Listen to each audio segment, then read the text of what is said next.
네, 배시각 사사건건입니다. 세 분 나오셨습니다. 이웅엽 교수, 최진영 변호사, 그리고 백현주 대중문화 전문기자입니다. 어서 오십시오. 네, 반갑습니다.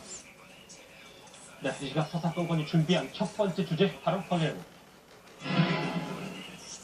정말 오랜만입니다. 조영필 씨인데요. 아내 묘소에 보고를 하고 1년 만에 전국 투어에 나섰다는 반가운 소식입니다. 가왕 조영필 씨 얘기를 제가 뉴스에서는 거의 처음 하는 것 같은데, 네. 백 기자님. 원래 고인이 된 아내 묘소를 아직 틈틈이 자주 들린다고요? 네, 그랬다고 하더라고요. 정말 소리소문 없이 다녀왔던 거 보면은 아내에 대한 그리움이 지금도 여전하다는 걸 느낄 수 있는 건데요. 정말 하늘이 너무너무 사랑을 시샘에서 갈라놓는다고 하는 게 맞는 말인지, 만약에 정말 지금 곁에 서 이렇게 안진현 씨가 살아있었다면 얼마나 좋을까 하는 생각이 드는데요. 예. 옆에 계신 분이 아마 처제일 거예요. 예. 제니퍼 안 씨하고 같이 어저께 어제 그저께 가가지고 같이 이제 아내분에 대한 마음을 좀, 왜냐면 공연을 앞두고 있기 때문에 아내분에게 신고식처럼 한 게 아닌가 하는 생각이 듭니다. 예, 실제로 처제의 모습도 볼 수 있었는데 김창준 전 의원의 아내로도 유명하잖아요. 네, 그렇습니다. 그 유명한 분들이지만 이렇게 또 그 깊은 인연이 있는 줄 그러네요. 알았는데요.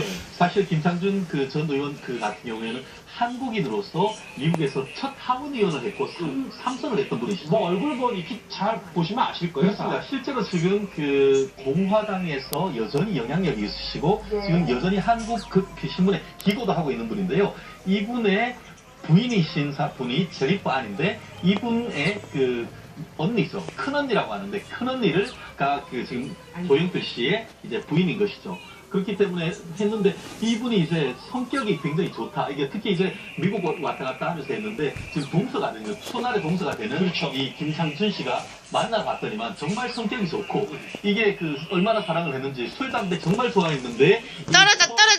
다음에는 술 담배도 끊었다라고 하고 이분 그 김창준 씨의 떨어져 왜 붙어 있어? 이것도 그 조영필 씨의 허공을 애창곡으로 부른다 이렇게 지금 알려져 있습니다. 이 아내와의 사별 이후에 조용필 씨는 한동안 힘든 시간을 보냈다고 하는데, 지난 2013년에 10년 만에 앨범을 발표하면서 아내 얘기에 대해서 아내 얘기를 이렇게 꺼내기도 했습니다. 같이 들어보시죠.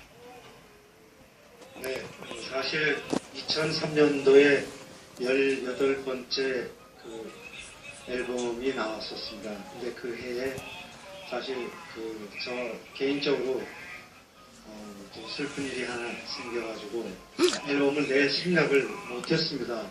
그 이후로 3년 정도 후에 앨범을 낼까 계속 그 연구를 하고 또 곡도 만들고 했습니다만 사실 개인적으로 양에 차지 않았어요. 그래서 다시 한 해를 밀고 하다가 재작년도에 시작을 했습니다. 정말 수뇌부가 대단한데 아내를 잃고 우울증까지 알았다면서요. 예, 그래서 그 사람이 이제 인생을 살아가면서 가장 스트레스를 받는 2위가 사실은 배우자에 대한 사망으로 알려져 있습니다. 그렇죠. 네, 그러다 보니까 그 상당히 우울증적 증세가 있었던 것으로 되고 있고요. 그 주변에 가수 김경호가 목격한 이야기를 보면 저택에 커튼을 다 이제 검은색으로 해놓고 낮에도 커튼을 또 계속 치고 있었다. 그런 측면에서 본다면 상당히 우울 증세가 있었다고 봐야 되는데, 뭐 그와 같은 사실이 어쨌든 2003년도에 앨범 계획이 있었지만 앨범을 발표하지 못하고 상당 부분 지체된 그와 같은 사안이 되었던 것은 아닌가 생각됩니다. 그러니까 조용필 씨가 아내가 세상을 떠난 2003년에 그 슬픔을 잊지 못해서 아내 이름을 따서 노래를 만들기도 했었는데, 당시에 여러분 한번 같이 감상을 해 보시겠습니다.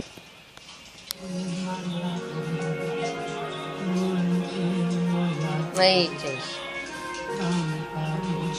사안이 있었다고 봐야 되는데, 그와 같은 사실이 어쨌든 2003년도에 앨범 계획이 있었지만 앨범을 발표하지 못하고 상당 부분 지체된 그와 같은 사안이 되었던 것은 아닌가 생각됩니다. 그러니까 조용필 씨가 아내가 세상을 떠난 2003년에 그 슬픔을 잊지 못해서 아내 이름을 따서 노래를 만들기도 했었는데, 당시에 여러분 한번 같이 감상을 해 보시겠습니다.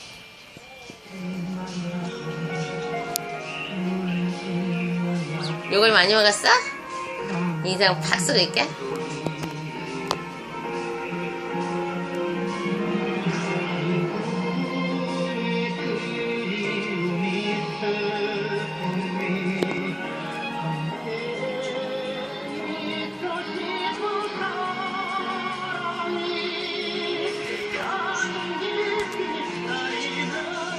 제가 바로 조용필 씨, 가왕 조용필 씨 지인입니다. 지금 방금 전에 말씀하셨던 게 노래 속에서 잘 안 들려가지고 백지영 한번 다시 설명을 해주세요. 네, 일종의 자산가다라고 알려져 있었어요. 그래서 가요계에서는 야, 대단한 여자 만났다 그러면 기억하는 거 아니냐 이랬었는데 뜻밖에도 안진현 씨는 천상 한국 여자였습니다. 그래서 조용필 씨가 살갑게 애정 표현을 하는 스타일이 아님에도 불구하고 예. 곁에 서서 묵묵히 내조를 했었기 때문에 그 아내의 빈자리가 지금까지도 채워지지 않기 때문에 무슨 일만 있으면 아내분을 만나러 가는 게 아닌가 싶습니다. 그래서 조용필 씨 노래 많이 들어봤지만 뭐 지금 저 노래처럼 구슬프게 좀 신경이 들어가 있는 노래도 또 없는 것 같아요. 근데 2013년에 그러니까 10년 공백을 딛고 딱 바우스로 나왔을 때 네. 조용필 씨가 그때 대박이 났는데 그게 아내 묘자리가 좋아서 뭐 이런 얘기까지 있었어요. 원래 조용필 씨가 할아버지 때부터 화성에서 이렇게 부잣집을 알려져 있었다고 그러거든요. 그래서 아버지가 염전 사업도 하시고 우리 선산이 화성 쪽에나 있는데 아내분이 지금 있는 곳도 화성이고 할아버지 할머니도 있는 곳도 화성이고 송산면에 부모님도 다 모셔져 있는데 풍수지리 전문가가 얘기를 하기를 폐룡 고조 자리다라고 해서 조상이 자손을 너무너무 예뻐하고 보듬고 돌보는 자리다. 결국 명당이라는 거죠. 따라. 이렇게 정말 가요계에서 정말 스타가 되기가 어렵다고 하는데 스타가 돼서도 수십 년의 세월을 영위할 수 있는 게 아닌가 많은 분들도 이렇게 입을 모으고 있습니다. 사실 저는 기억이 잘 안 나는데 조용필 씨 결혼 발표했을 때 그게 굉장히 화제가 됐었다면서요? 왜냐하면 첫 번째 결혼을 국회의원 예전에 그 신민정이라고 있었습니다. 삼선을 했었던 박찬 씨의 따님이었던 박진숙 씨하고 하고서 88년에 이혼을 하고 나서는 독신으로 살고 싶은 마음에 대해서 지인분들한테 계속 얘기를 했었기 때문에 그렇군요. 결혼에 대해서 팬들도 거의 생각을 안 했던 거예요. 그러니까 93년부터 비밀 연애를 했었고 94년에 기자회견을 하기 전에 발표를 했는데 이때 당시에는 정말 많은 분들이 놀랐었죠. 거기다가 이제 미국에서 굉장히 대력가다, 자산가다, 뭐 로비스트 아니야, 뭐 이렇게까지 얘기를 했었기 때문에 결혼 자체도 굉장히 충격이었으면서도 화제였었습니다. 가왕이니까 물론 결혼식에 진짜 대단하신 분들 많이 왔겠지만 그래도 말 그대로 초호화 하객들이었다면서요. 사실 그 결혼식 예물 같은 경우는 실반지처럼 소박하게 나눴는데 이분이 또 탑 가수 아닙니까? 그래서 마치 오케스트라처럼 준비를 하고 싶었는데 하객들에게 이틀 동안 예행 연습을 했었을 정도라고 하거든요. 그러니까 김동건 KBS 전 아나운서가 사회를 보기도 했었고 뭐 최시라 씨 또 중학교 때부터 동창이었던 안성기 씨도 왔었고요. 미국의 정말 재계 인사들도 왔을 뿐 아니라 일본 그때 당시 일본 한류스타였잖아요. 조용필 씨가. 그렇기 때문에 그때 당시 아베 신조 의원까지 참석을 했을 정도로 정말 내로라는 분들이 하객으로 다 참석을 해서 기자들이 그때 사진 찍기 바빴다 그런 얘기가 지금까지 나오고 있습니다. 아까 저분들 다 모으려면 시상식도 안 되는 거 아니에요? 그럼요. 배우 안성기 씨는 실제로 중학교 동창 사이라면서요? 네, 중학교 동창이었고 안성기 씨가 원래 5살에 데뷔한 아역제품이잖아요. 예. 거기다 모범생이었기 때문에 사실 조용필 씨의 아버지는 맨날 하모니카 불고 비틀즈에 빠져있고 기타 치는 아들이 못마땅했지만 안성기 씨를 만나러 간다 그러면 대환영을 했다는 거예요. 안성기 씨는 너무 모범생이고 또 유명하고 그러니까 안성기하고 친해라 이럴 정도였었다고 하는데 안성기 씨가 회상을 할 때도 중고등학교 때만큼 정말 절친했었다 이렇게 회상을 했습니다. 실제로 조용필 씨의 부인께서 굉장히 천상 여자라고 표현을 해주셨는데 조용필 씨한테 꽉 잡혀 살았다는 이야기가 있어요. 그게 사는 게 사실 행복한 거죠, 사실은.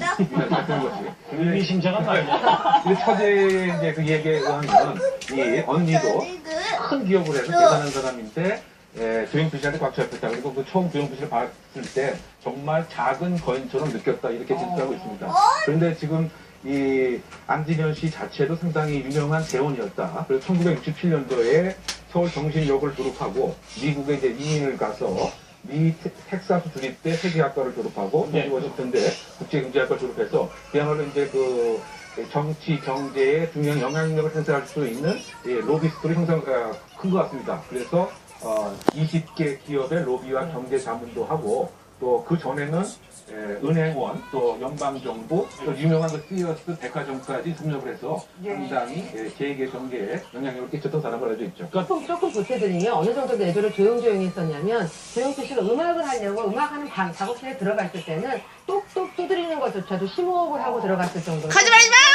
목소리 톤이 조금만 올라가도 가슴 떨려 있을 정도로 굉장히 정말 처제한테 거짓말하지 말라 그래! 여인의 모습이었습니다. 그래서 1년, 이 나쁜 1년 만에 처제야. 하는 이제 시작하는 입장에서 이제 아내 묘소에 가서 보고도 하고 네. 하지만 처제라고 그만큼 지 이제 아내가 언니 얼마나 중요한 의지로 존재인지 거짓말하는 알고 꼬라지 있는데 좀 봐봐. 최근에 보니까 조용필 씨가 아내를 잃고 기부에 좀 많이 힘을 썼던 것 같더라고요. 그렇습니다. 그 돌아가셨을 때 사실 그 심장병으로 해서 수술을 한 다음에 회복 중에 갑자기 상태가 나빠지시면서 돌아가셨다고 합니다. 그러면서 그 돌아가신 부인께서 유언을 남기셨다고 합니다. 그래서 다른 것보다 어린애들 식전병 이것에 그 유산을 기부하고 싶다는 그런 의견을 남겼었는데 실제 조용필 씨 같은 경우에는 자신의 프로덕션 회사를 예. YPC라는 프로덕션입니다. 거기 내부에 재단을 하나 세웠다고 합니다. 네. 그렇게 해서 그 재단에서 1년에 수익금이 한 3억 원 정도로 해서 아이들 이제 수술을 하고 하는데 매년 써오는 그런 아주 좋은 점도 하고 있는데 사실 이거 드러내놓고 하지 않았죠. 결국 숨겨진 모르는 손으로 해왔는 이런 것 같은 경우에는 좋은 턴에 또 널리 알려서 또 이번에 기회가 또 그런 기회가 되는 것 같습니다. 자, 아마 좀 2013년에 다시 컴백했을 때 모습 화면인 것 같은데요. 네. 백 기자님, 이제 뭐 1년 만에 전국 투어도 하긴 하니까 새로운 음반도 조만간 조용필 씨 낼 수 있는 겁니다.